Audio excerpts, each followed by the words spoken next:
Coucou tout le monde, j'ai le plaisir de vous retrouver aujourd'hui pour un tuto, ça va être un tuto mix média.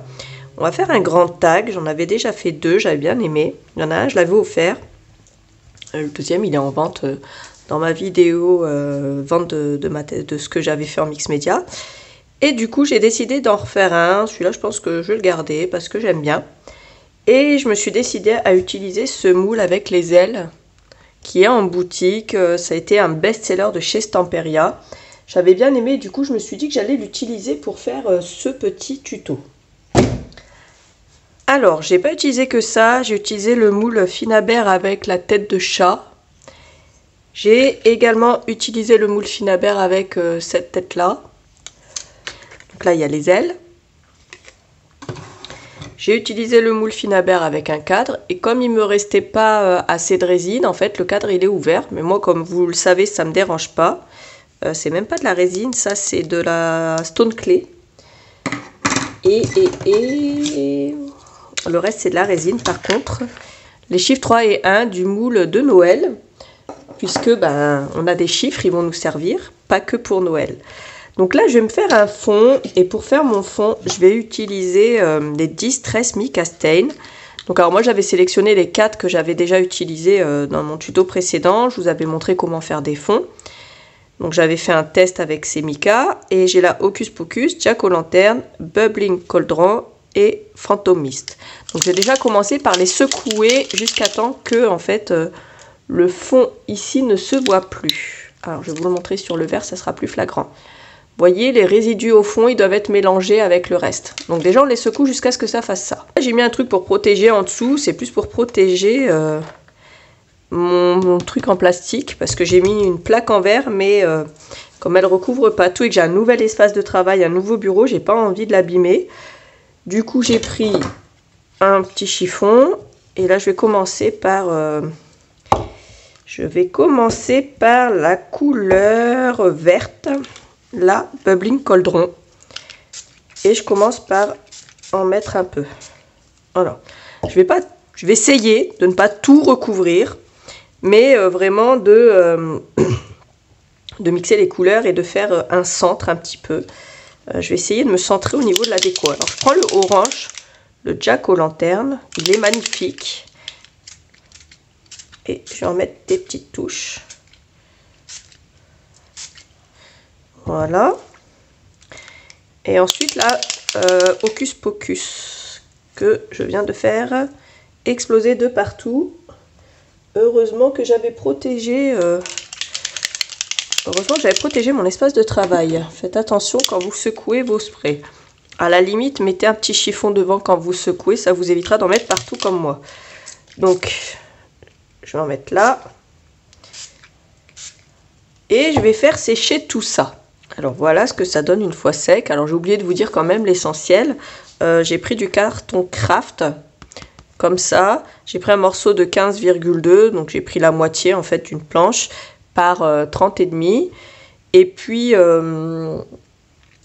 j'ai fait à partir de la gauche, j'ai pris un morceau qui fait 5 cm. Donc j'ai fait une marque à 5 cm à partir de la gauche et à partir du haut. J'ai fait pareil à partir de la droite et j'ai coupé. Et j'ai percé ici avec ma cropadille au centre. Voilà, j'avais déjà fait ce genre de choses. Donc maintenant que l'essentiel est dit, voici ce que ça donne sur mon fond. On va pas laisser ça comme ça, vous me connaissez. Alors, je vais prendre la Sandy Paste de chez Stamperia. Et je vais prendre une spatula. Donc la Sandy Paste, c'est ça, c'est une pâte qui fait un effet sand, un effet sable. Je voulais mettre ça en premier et j'ai complètement zappé, mais c'est pas grave de toute façon. Il n'y a pas trop de problème. Je vais en mettre là pour l'effet grungy un petit peu. De toute façon, après je vais la recouvrir, donc c'est pas très grave si ça se mixe un peu.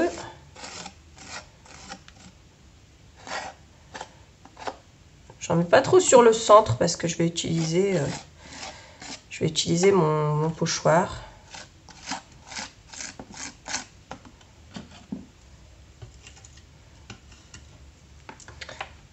Et Je vais remettre un petit peu là.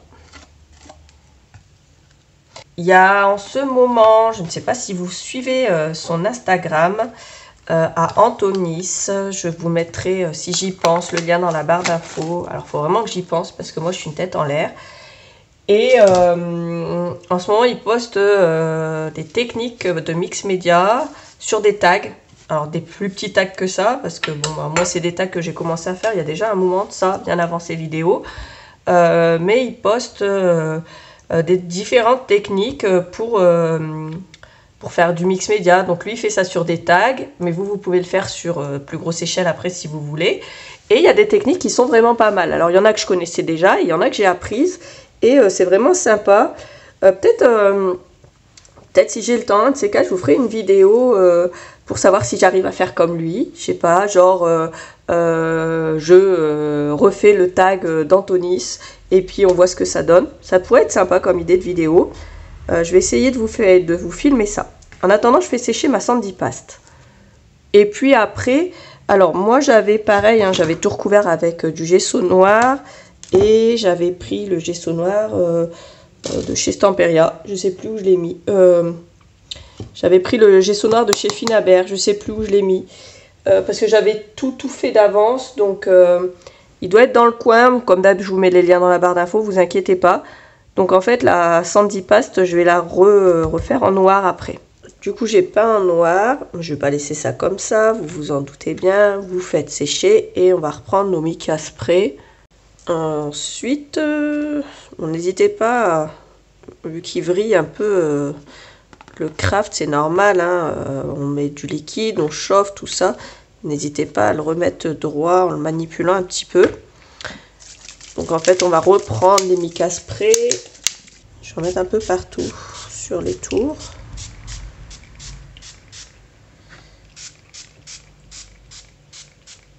Voilà, j'avais décidé de ne pas en mettre partout sur le tour du mica spray et au final, bah, je me retrouve à en mettre un petit peu partout. Et ça, je vais le mixer un peu avec la violette. C'est pas grave, parce qu'en fait, je veux que ça fasse quand même, je veux que ça ressorte. Comme ça va faire un petit peu vieux, sale. Je fais attention, j'en mets pas partout.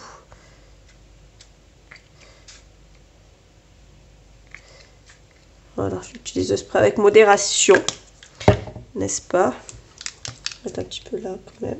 Je reprends quand même un petit peu de Jack O'Lantern, un petit peu d'orange.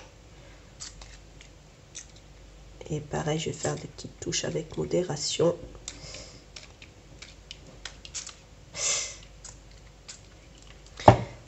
Voilà, si je vois que j'en ai mis un petit peu trop, je viens essuyer tant que c'est pas sec.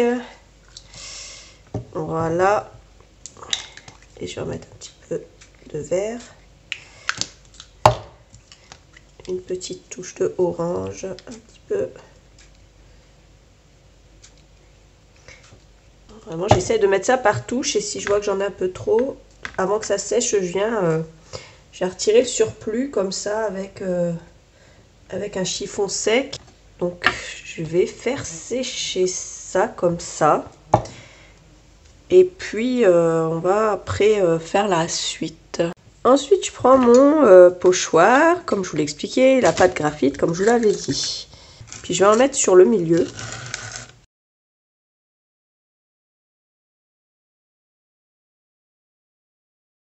La mienne, elle est un petit peu molle. Elle fait un effet pâte à modeler. Si ça c'est faisable, mais en tout cas, elle fonctionne quand même, comme vous pouvez le voir. Donc malgré le fait qu'elle ne soit plus aussi souple qu'une pâte, on va dire normale, elle est quand même utilisable. Donc je remets mon truc en place comme ça. Et vous voyez ce que ça donne pour l'instant.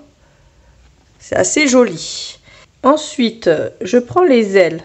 Je fais un coup de spray avec le Phantom Mist.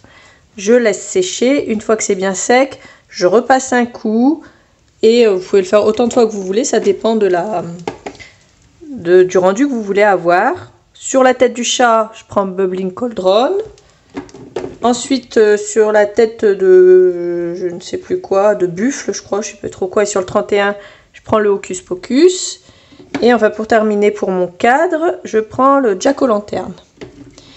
Et c'est pareil, je mets un coup de spray, j'ai laissé sécher la première couche, j'en ai repassé une deuxième, j'ai laissé sécher, là et là j'ai repassé une troisième couche parce que moi je voulais, voilà, comme je vous dis ça dépend l'effet que vous voulez.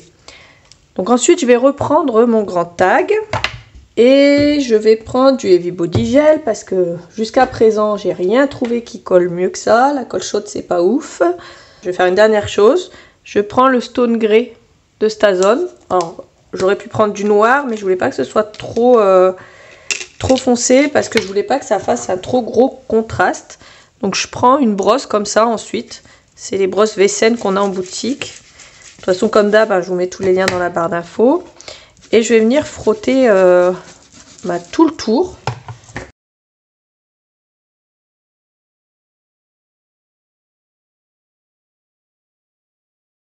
Alors moi je prends mon cadre, lui il est en plusieurs morceaux parce que j'ai utilisé de la stone clay et que il est très fin.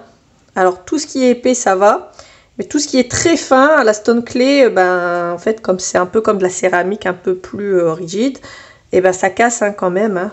Ça reste de la céramique, mais moi ça me dérange pas, étant donné que je vais l'utiliser comme ça.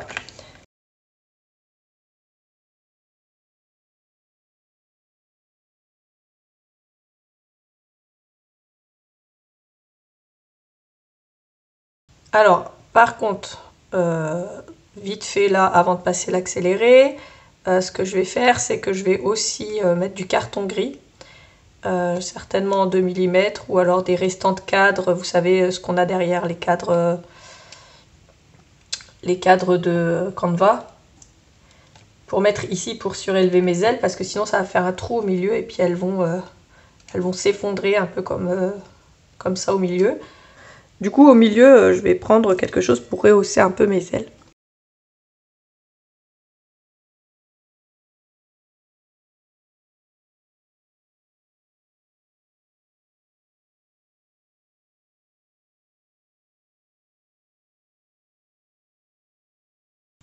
Voilà. On fait comme ça.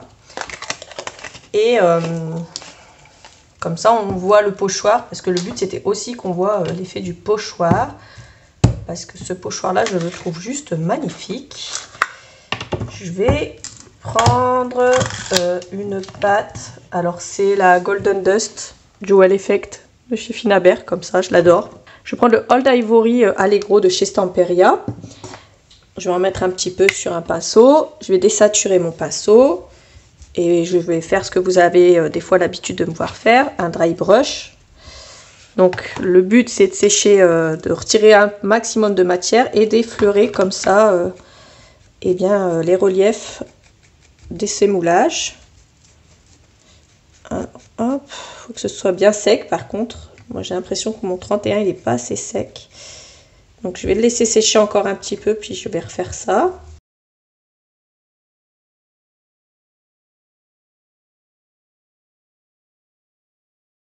On va repasser une couche éventuellement quand ça sera sec.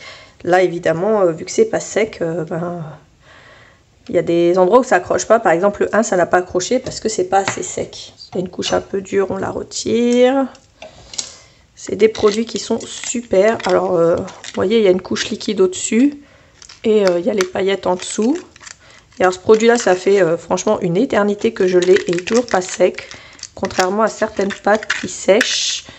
Alors ça a un petit coup, mais franchement, si vous aimez bien l'effet, c'est une pâte qui dure assez longtemps. Parce que franchement, moi, je sais plus depuis combien de temps je l'ai, mais je crois que je l'ai depuis sa sortie, ce produit. Et c'est juste génial. Donc je vais en mettre un petit peu. Je ne vais pas en mettre de trop. Donc vous en mettez où vous voulez. Moi, je vais en mettre un petit peu sur les reliefs.